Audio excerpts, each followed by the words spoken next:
Welcome to r/malicious compliance, where we share stories of people conforming to the letter, but not the spirit of a request.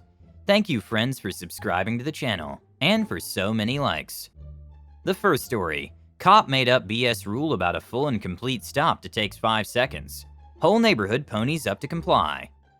The second story: Karen wanted me to cut her meat. She waited 30 minutes, and when I did it, she refused. The third story: I gave food to visitors for free because the managers did not open another cash desk. On to the first story. Officer said she didn't come to a complete stop. Whole neighborhood said, "We'll be your huckleberry." The timing: this story happened about 10 to 12 years ago. The location: there's a neighborhood behind my parents' house that everyone would cut through to get to the freeway sooner. At the exit of said neighborhood was a three-way intersection, all with stop signs. Almost everyone treated two of the signs as suggestions, as the third direction didn't go anywhere. Enter a motorcycle cop. Now, most of the police in our area are laid back and easygoing, and at the time would rather give you a warning than deal with the paperwork involved in giving a citation, with the obvious exception of when they had to deal with the occasional butt hook. The motorcycle cops, and this one in particular, have a bit of a chip on their shoulders, and their policy is if they pull you over, you get a ticket. Enter my sister. My sister is one of those people who seems to be a magnet for police, despite the fact that she annoyingly follows the rules. She was on the phone with my dad when she approached the above intersection, stopped and proceeded when clear. Textbook, or so any rational person would think. The confrontation. On this day, however, she encountered Officer D. Name changed because I don't remember his real name. Officer D liked to hide in the bushes so he could nab everyone that rolled through these stop signs. And at this time, he decided to pull my sister over for the above reason. Only there was one tiny problem. She did actually stop at the stop sign. As Officer D was walking up to her window, she put my dad on speaker so he could hear the whole thing. The following dialogue is a close approximation of what happened, leaving out the irrelevant details. Officer D: OD, good afternoon. Do you know why I pulled you over today? My sister, MS: no, not the slightest. OD: I pulled you over because you didn't stop at the stop sign. MS: Yes, I did. I always stop. Besides, you've been hiding here for the last 2 weeks. I'm not dumb enough to run a stop sign right in front of you. OD: Yes, well, you didn't stop long enough. MS: Pardon? Did you just say that I did stop but not long enough? OD: Yes, I did. MS: So how long is enough then? OD: 5 seconds, ma'am. MS: Enter the neighborhood. Our neighborhood is pretty close-knit, so it didn't take long for the 5-second rule to go around. We were all getting tired of OD screwing with everyone, and so we decided to comply, excessively. Nearly everyone with a car made it a point to leave or enter the neighborhood through that intersection. Everyone would roll down their window as they approached, stick out their hand, make eye contact with OD, and would slowly count to 5 before proceeding. It was really very amusing for us. After a week of this, we noticed OD is no longer hiding in the bushes. In fact, we didn't see him anywhere near our neighborhood for at least the next 2 years. Edit: I left it out of the story mostly because I didn't want to go off on a tangent and not finish the story. But yes, that very sentence led to an almost Judge Judy level traffic court experience. The look of incredulity on the judge's face when OD admitted to saying that was well worth the price of admission. As an added bonus, most of the people in court that day were there because of OD and that intersection. And because of his admission, the judge dismissed all the failure to stop tickets with his name on it. Edit to answer a question that has come up a few times. In Idaho, it's not and never has been illegal to talk and drive, hands-free or otherwise. Texting and similar phone use were only just recently explicitly made illegal, 2 to 3 years. I like the way you guys all started obeying the new rules. Haha, now that cop has no one to catch and he's gone. But he did a good job doing his job. It wasn't against the law, so fair enough. I hope Officer D was mocked for that SH in the barracks, or where the cops ride motorcycles in each other's company. Traffic court judges effing hate it when their time is wasted because they have so little of it and have so many tasks to do. Even the fastest case still takes a couple of minutes, and they have to handle literally hundreds a day because there are so many traffic incidents. Whether you're a cop or a defendant, you shouldn't waste a judge's time. If you're guilty, accept it, get the minimum fine and walk away. Likewise, if you're a police officer, don't make false accusations. I was in traffic court one day and an officer cited someone for reckless speeding, for going 2 miles per hour over the speed limit on a downhill slope. The judge spent 3 minutes chewing out the officer and threatened him with the wrath of God if he ever wasted the court's time like this again. The second story is: rude customer wants to buy meat from our meat department. So this story happened probably a good 8 years ago, but it still sticks out in my mind and I have a good laugh about it. Our story starts with some background. I was working at a local supermarket in the meat department and had risen through the ranks to basically be in charge of running it. We were constantly short-staffed, and it was always one person left to close the last 4 hours of the store being open.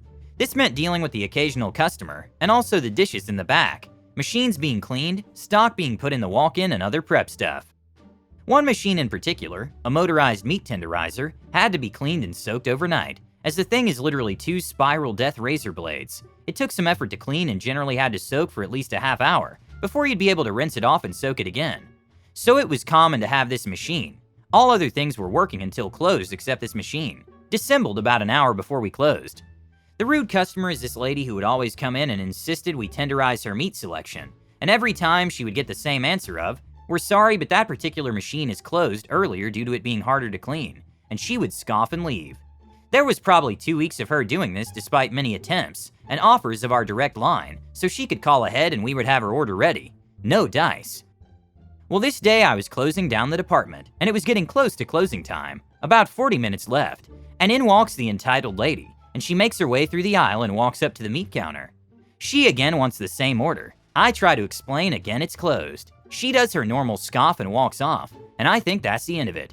Nope, she comes back with the store manager. She was friends with her, and again I explain why I couldn't make her order. The manager tells me to just go wash it and get her order. The lady looks pleased and I say, okay, I'll get right on it, and into the back room I went. I started washing the blades on the rollers and obviously it wasn't doing much, since they haven't been soaking long. I find a small enough brush that can get between the blades and scrape out the gunk. This whole cleaning process takes me well over 30 minutes, but at the same time, I'm watching through our one-way glass mirror and seeing the look of joy turn into anger as the women realized I wasn't kidding. She eventually got fed up and started to shop through the store, and when I got everything finished and set back up, she was in line at the front gate, ready to pay and leave. I quickly turned the machine on and packaged her order up, and almost ran up to her cart and said, "Here's your order." She said she didn't want it anymore, and I gladly told her that it was store policy that you have to pay for your order if it gets processed, even if you don't want it anymore, and dropped it in her cart and said, "Have a great day." The best part for me, and probably most malicious of all, was the fact that I still had all my other normal closing duties that would have been done, and because the store owner has the keys, she had to stay late and pay me overtime while I finished up.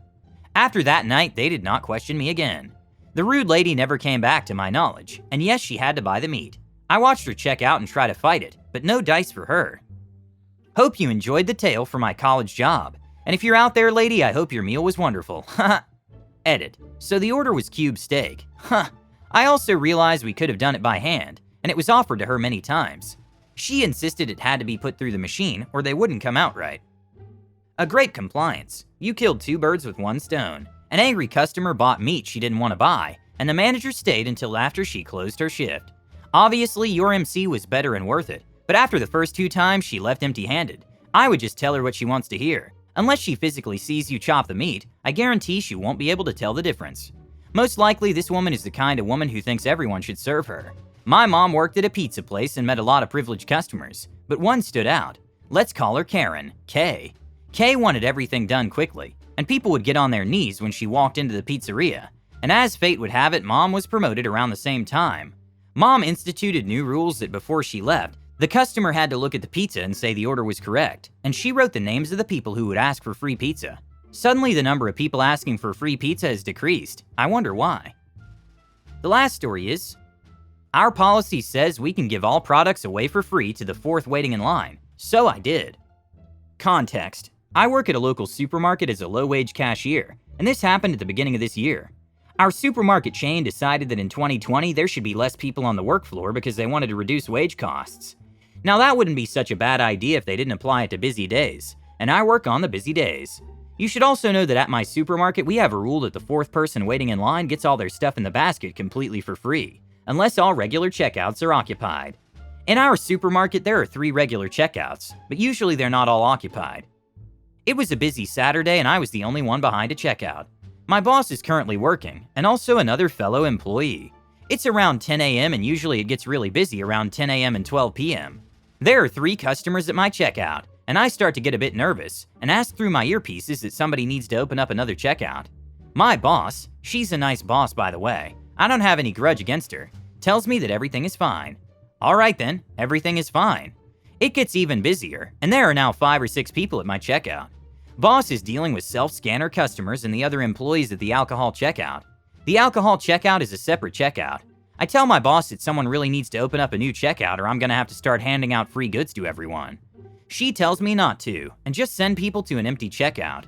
This works well because most people in my city are not even aware of the 4th in line rule, so it's a good way to prevent giving away free products. Alright then, I send customer number 4, through now 7, to an empty checkout. New customers are now taking in the places of the people who I just sent away, and they start looking mad at me, understandable. After a couple minutes, still nobody has opened the other checkout because they were also handling a lot of people. I decided to just follow the policy and give people what they're entitled to. Sir, did you know you were 4th in line? 4th in line gets everything for free, so here you go. I scan the next products. Miss, everything here is free. Have a wonderful day. Next person comes, I scan the products. Everything is free. Have a nice day. I still had to scan the products, but it actually gets rid of the queue really fast, because I'm quite good at scanning everything fast. It's just that a lot of people in this city are elderly who are really slow at paying and packing up. Either they can't see the numbers well, or they don't remember the number combination for their card. I also gave the people who I sent away and came back everything for free. After the whole thing, my boss asked me why I was giving everyone everything for free, and I simply stated that I'm following the rules. But I told you to send them to an empty checkout. Yes, and then they came back to me because nobody was going to open a checkout. Then she walked away mad, probably because they just lost a bunch of money. Now they have decided that more people should be working on busy days, and I'm glad. I also hope those customers enjoyed their free products. Edit. Yes, it's a supermarket which is outside of the US, by the way. All my fellow employees agree that the rule is super dumb, but we don't make the rules, unfortunately. Say there are 6 people in line. The first 3 will have to pay, but the 4th person gets his stuff for free. When I finish person number 1, person 5 becomes number 4, and thus gets his stuff also free. That's why basically everyone gets free stuff until someone opens a new checkout, and gets everyone after number 4 at the new checkout. The people who decided to go to the supermarket were very lucky. I wish I could have gone to that cash register as well. It's easy to abuse these things. Has anyone done this? Also, in theory, this store could run all day, only collecting money from the first 3 people, if the rate of newbies and people checking in aligned. Everyone here knows it's an unspoken rule that this is just advertising, but I applaud you for what you've done.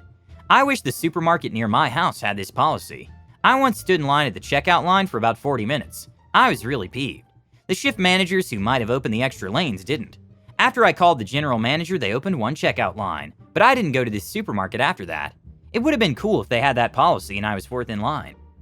Thank you for watching. Don't forget to subscribe.